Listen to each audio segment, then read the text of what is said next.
Salve, salve minha gente, bom dia! Tá começando mais um quadro Valfré Comenta e hoje eu vou trazer aqui um assunto que fala de todos nós. Vamos falar de identidade cultural, isso mesmo, a partir da obra A Identidade Cultural na Pós-Modernidade de Stuart Hall. Vem comigo, vamos juntos refletir e ver como podemos aprender um pouco mais sobre essa obra e sobre as reflexões que o autor apresenta. Solta a vinheta, Guilherme.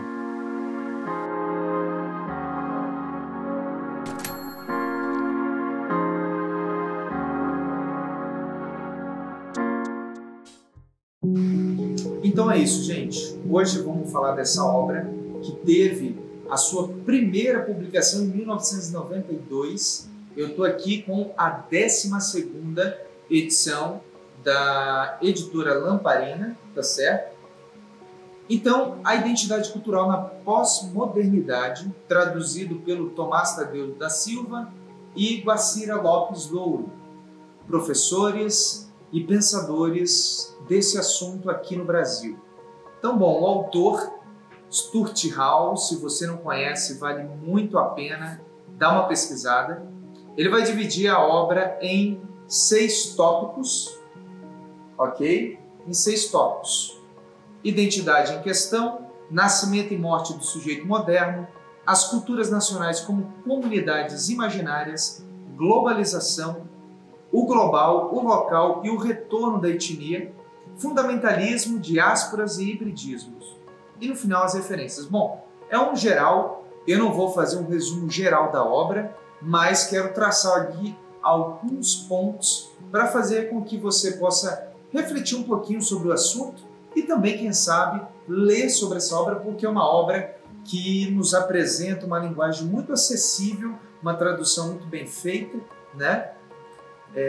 E que faz a gente pensar até a nossa atualidade, 2024, as guerras pelo globo, né, que tem acontecido cada vez mais, e também essa diáspora, falando especificamente no sentido religioso e político que nós temos no Brasil, entre, olha, meu partido é melhor, a minha igreja é melhor, essas coisas, né? Então vamos junto. Primeira coisa que o autor vai colocar na obra é a definição de 3 concepções de identidade. Essas 3 concepções de identidade vão ser essenciais para que a gente possa entender, né, o que ele vai distribuir em discussões ao longo do livro. Então ele já começa o livro fazendo essa contextualização. O primeiro é o sujeito do iluminismo. E aí eu vou para minha colinha aqui para trazer as falas, né, do próprio autor, para que eu não me perca no que ele está falando. Então ele vai dizer que este sujeito, esse primeiro sujeito, está baseado numa concepção da pessoa humana como um indivíduo totalmente centrado, unificado, dotado das capacidades de razão. De um outro modo, o centro essencial do eu era a identidade de uma pessoa. Ou seja, o sujeito do iluminismo, ele resumia a sua identidade cultural, social, a partir do teu eu. Era como uma união de tudo que ele interagia socialmente, a partir da sua racionalidade, se resumia na unificação, né, deste eu. Eu sou um sujeito iluminista, porque eu tenho uma casa, porque eu tenho um trabalho, porque eu tenho uma família, sempre baseado nas tradições. Avançando o tempo, a gente chega no sujeito sociológico. O que é o sujeito sociológico? Ele refletia a crescente complexidade do mundo moderno. Era formado na relação com outras pessoas importantes para ele. E aí vem aqui a definição que para mim resume esse sujeito sociológico. A concepção interativa da identidade entre o eu e a sociedade. Relações divididas entre o mundo pessoal e o mundo político. O sujeito moderno, ele vai ter essa distinção em sua identidade. O que é o sujeito, né, nas suas relações políticas, sociais e nas suas relações pessoais. Então ele é duplicado, vamos dizer assim. Ele já não é mais unificado e sim duplicado. E aí a gente chega no sujeito do pós-moderno, que é o que vai ser o carro-chefe da discussão que Stuart Hall vai propor na obra. O sujeito pós-moderno, conceptualizado como não tem uma identidade fixa, essencial ou permanente. A identidade torna-se uma celebração móvel, formada e transformada continuamente em relação às formas pelas quais somos representados. Ela é definida historicamente e não biologicamente. O sujeito assume identidades diferentes, em diferentes momentos, identidade que não são unificadas ao redor de um eu coerente. Ou seja, está em constante transformação e identificação com vários acontecimentos. Aí a gente pode pensar na identidade, de gênero, na identidade religiosa, na identidade familiar, em várias identidades que vai compondo esse sujeito moderno, mas o traço principal para a gente entender o sujeito pós-moderno, é esse sujeito no qual está em constante transição. Lembremos que o livro é publicado em 1992, então isso traz já para a gente uma indicação e por isso que esse autor é fundamental para entender essas primeiras décadas do século XXI que nós temos vivido, pela reflexão tão embasada, tão aprofundada e por essa distinção desses sujeitos que ele vai propor. Este último sujeito é um resultado, o sujeito pós-moderno é um resultado da globalização, ou seja, o impacto da globalização no mundo, seja por sua operação mercantilista, ou seja, pela sua operação de dissipar a distância, o consumo, aproximando as pessoas para além das suas localidades e gerando assim também um consumo cada vez maior, porque eu posso viajar, eu posso comprar um produto em outro país e chegar na minha casa e etc, etc. Logo, com esse impacto global, que a gente pode pensar que todo país está sujeito a isso hoje, porque nós temos diversas instituições que não operam só pensando em um país, mas uma nação. Ela trabalha, atua pensando na globalização. A ONU é um exemplo disso, por exemplo, por todas as críticas e etc, etc, mas o que eu estou pensando aqui na representatividade deste organismo de representação social que nós temos no globo. Ok, se a globalização ela impacta, ela aproxima, ela gera gostos para além da minha cultura, para outras culturas, logo a minha identidade nacional ela também vai sofrer impacto. O sujeito nacional, a ideia de nação, ela vai sofrer impacto. Assim, o autor vai colocar que a globalização ela molda e remolda as relações de espaço-tempo no interior de diferentes sistemas de representação. Tem efeitos profundos sobre a forma como as identidades são localizadas e representadas. Com isso, a modernidade separa cada vez mais o espaço do lugar, ao reforçar relações entre outros que estão ausentes, distantes em termos de local, de qualquer interação face a face.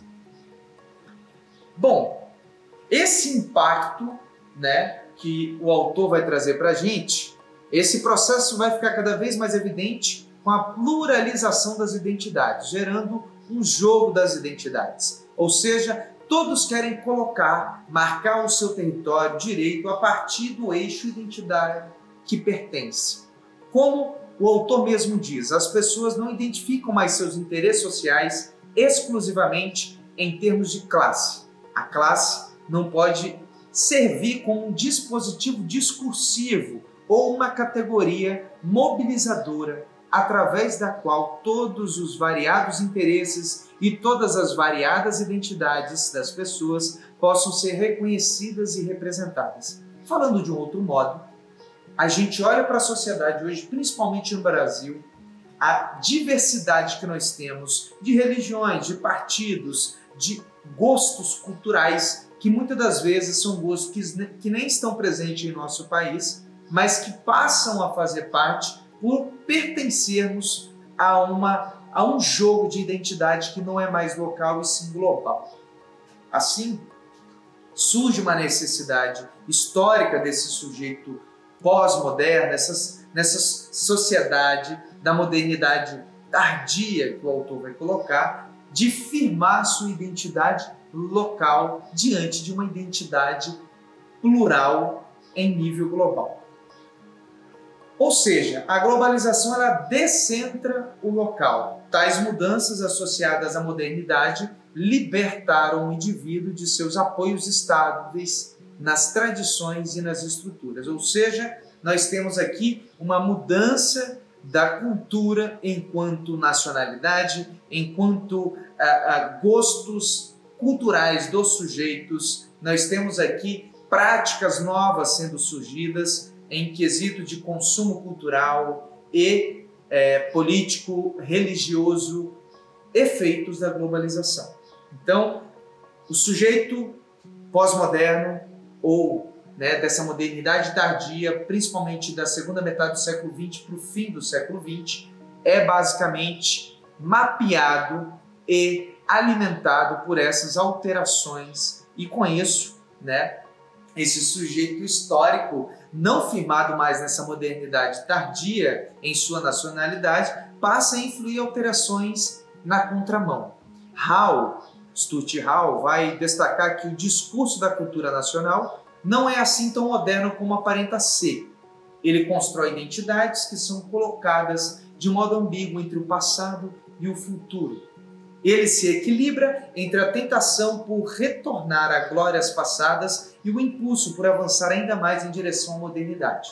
As culturas nacionais são tentadas a reestruturar suas identidades passadas. Então, o Estado-nação ele era firmado por essa identidade que vem de longa data, que traz tradições do passado, que se coloca, que se diz, e que se projeta para o futuro. Porém, diante da globalização, isso cai por terra. Isso solicita uma remoldagem, uma destituição de alguns valores, de algumas crenças, de operacionalizações de poderes. Ou seja, a globalização ela veio e causou uma alteração na identidade cultural do sujeito e também das nações e também do globo. Em um tempo onde a diversidade identitária é cada vez mais requisitada, assumida e defendida, o Estado, enquanto unificação de uma identidade única, uma identidade nacional, sofre também suas necessidades de readequação. E é dentro disso que ele vai colocar: parece improvável que a globalização vá simplesmente destruir as identidades nacionais. É mais provável que ela vá produzir simultaneamente novas identidades globais e novas identidades locais.